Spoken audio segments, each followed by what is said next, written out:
جو دیکھنے میں ایسا حسین ہو اس سے پیار کیوں نہ کیا جائے؟ خاندان اونچا ہو تو آدمی اس کی قدر اور عظمت کرتا ہے۔ میرے نبی کا خاندان کیا ہے؟ میرے نبی نے فرمایا اللہ نے آدم کی ساری اولاد سے عرب کو چنا،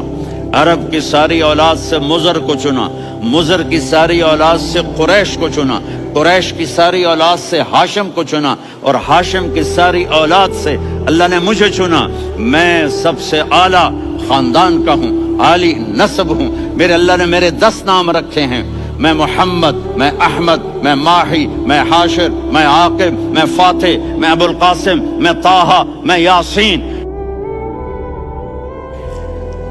ان سے پوچھو، میں ایک مثال دیتا ہوں، محبت ہوتی ہے نا، چھوٹا بچہ گود کا، میرا چاند، میرا دلارا،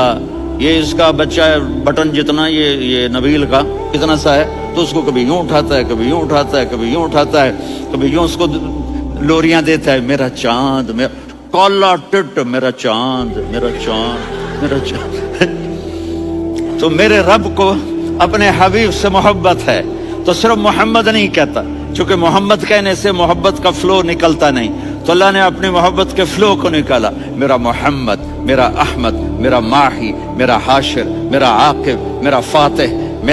میرا قاسم، میرا ابو القاسم، میرا طٰہٰ، میرا یاسین۔ یہ اللہ نے اپنے حبیب کے نام، اور پھر قرآن میں جاؤ،